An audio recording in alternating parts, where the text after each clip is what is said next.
Hello जी, नमस्ते, सत श्री अकाल, आदाब, क्या हाल चाल। मैं आपका दोस्त वंश त्यागी और आप जुड़े हुए हैं स्टोरी टेल्स विद वंश त्यागी के साथ। स्टोरी टेल्स यानी कि कहानियों की एक ऐसी दुनिया जहां आप मिलते हैं खुद से। तो आज मैं आपको सुनाने जा रहा हूं अपनी लिखी हुई एक कहानी, अनछुआ प्यार। ये क्या हो चला है आजकल के बच्चों को। इतनी इन लोगों की अभी उम्र भी नहीं हुई होगी जितनी ये लोग अब तक रिलेशनशिप में आ चुके हैं। अब इसमें गलती इन बेचारों की भी तो नहीं। आखिर इन्हें क्या पता कि सच्चा प्यार होता क्या है। ये मोबाइल और आधुनिकता ने प्यार की परिभाषा को ही बदल कर रख दिया है। अरे एक हमारा ज़माना था जब अपने महबूब का दीदार करने के लिए उसके छज्जे के नीचे राह देखा करते थे, बात करने के लिए चिट्ठियों का इंतज़ार करते थे, और आज फ़ोन उठाया, वीडियो कॉल किया और बात ख़त्म। लीजिए, बातों बातों में तो मैं आपको अपना नाम ही बताना भूल गया। मैं राजीव। यूँ तो उम्र का आंकड़ा लगभग 80 को छू रहा है, लेकिन दिल आज भी बच्चा ही है। और ये दिल और ज़्यादा बच्चा बन जाता है जब मैं अपनी ये सीक्रेट ड्रॉर खोलता हूँ और उसमें रखे हुए चिट्ठियों के बंडल को देखकर मुझे हमारे ज़माने के प्यार पर गर्व और आजकल के बच्चों के दिखावे वाले प्यार पर तरस आ जाता है। तो बात उन दिनों की है जब मैं हाई स्कूल में हुआ करता था। उस वक्त पत्र मित्र यानी कि पेन पॉल बड़ा चलन में था। आजकल के बच्चे शायद इसे ना जान पाएँ, तो उन्हें मैं बता दूं कि पेन पॉल दोस्त बनाने का एक ज़रिया हुआ करता था। जो लोग पेन पॉल बनाना चाहते थे वो लोग मैगज़ीन के एक कॉलम में अपना ब्यूरो छपवाने दिया करते थे। इच्छुक लोग उन्हें पत्र भेजकर अपनी दोस्ती का इजहार करते थे। यदि पत्र का जवाब आ गया तो दोस्ती पक्की समझो। नया नया जोश था तो हमने भी पेन पॉल के लिए मैगज़ीन में आवेदन कर दिया।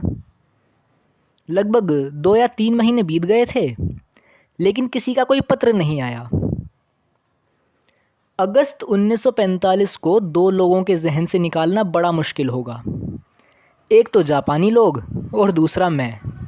जापानी इसलिए क्योंकि उन्हें मिला परमाणु बम, और मैं इसलिए क्योंकि मुझे मिला मेरा पहला पत्र मित्र। उस वक्त उस पत्र मित्र मिलने पर मैं इतना अधिक उत्साहित नहीं हुआ था जितना ये जानकर हुआ कि पत्र मित्र एक लड़की है।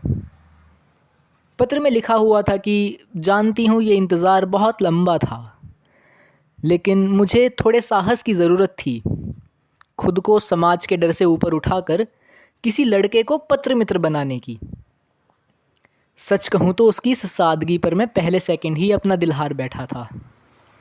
अब क्योंकि हमारी पत्र मित्र एक लड़की बनी थी, तो अब एक और ख़ास मित्र बनाने का वक्त आ गया था, और वो मित्र था डाकिया। भाई अगर कहीं मेरी अनुपस्थिति में वो डाकिया मेरी चिट्ठी घर के किसी सदस्य को दे जाए तो मेरी दोस्ती तो पिताजी की बेल्ट से होनी लगभग तय ही थी। मुझे आज भी ध्यान है, पूरे 10 पैसे लिए थे उस डाकिये ने मुझसे ये दोस्ती करने के। खैर, पत्र व्यवहार का सिलसिला शुरू हुआ। मैं यहाँ से 4 पत्र लिखता तो उनमें से किसी एक का जवाब उधर से आता।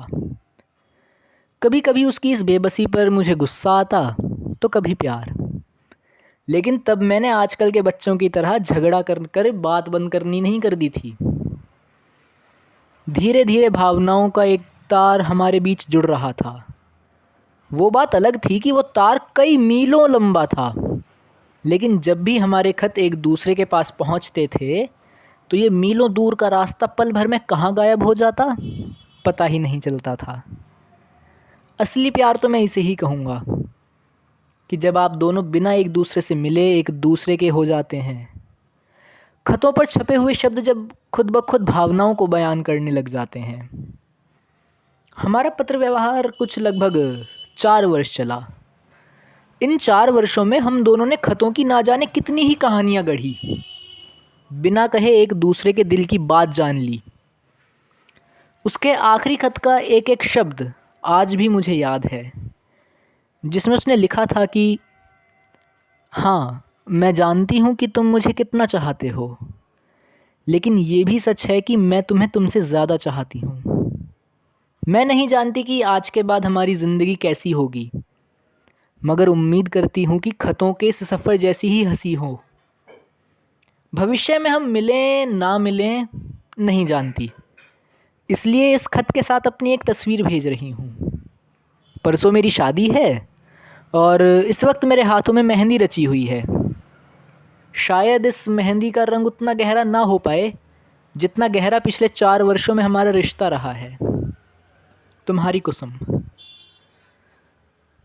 वो खत पढ़कर मैं स्तब्ध सा रह गया। मुझे मालूम था कि एक ना एक दिन ये तो होना ही है, और आज भी जब ये ड्रॉअर में खोल कर बैठा हुआ हूँ तो सिर्फ 2 ही खत पढ़ूँगा। एक हमारी शुरुआत का और एक दूसरा खत उसकी दूसरी ज़िंदगी की नई शुरुआत का। उस आखिरी खत के साथ एक लिफाफा भी है जिसमें उसकी तस्वीर है। सच कहूँ तो पिछले 60 वर्षों में मैंने उस लिफाफे को खोलकर उसकी तस्वीर नहीं देखी, क्योंकि मेरा प्यार अनछुआ था। हमारा प्यार शब्दों की डोर से बंधा हुआ था, भावनाओं से भरा हुआ था, और उस प्यार को शारीरिक स्पर्श की कोई ज़रूरत नहीं थी। तो दोस्तों, ये थी आज की कहानी, जिसमें आपने देखा कि कैसे बिना किसी से मिले सिर्फ बातों ही बातों में भावनाएं पनपने लगती हैं। हम एक दूसरे को चाहने लग जाते हैं, एक दूसरे को अपना बना बैठते हैं। कैसी लगी आपको ये कहानी, कमेंट बॉक्स में ज़रूर बताइएगा। और अगर आप भी हैं एक लेखक और चाहते हैं कि आपकी लिखी हुई कहानी को मैं आवाज़ दूं, तो जुड़िए मेरे साथ इंस्टाग्राम पर या फिर मुझे लिखिए मेल। और अब हमारी अगली मुलाकात होगी अगले शनिवार को, जहां आपके लिए होगा एक सरप्राइज़, क्योंकि अगले शनिवार हम मिलेंगे कहानियों के अलावा किसी और नई चीज़ से। क्या होगी वो नई चीज़, जानने के लिए जुड़िएगा ज़रूर अगले शनिवार रात 8 बजे, सिर्फ़ और सिर्फ स्टोरी टेल्स विद वंश त्यागी के साथ। तब तक के लिए गुड बाय, बाय बाय।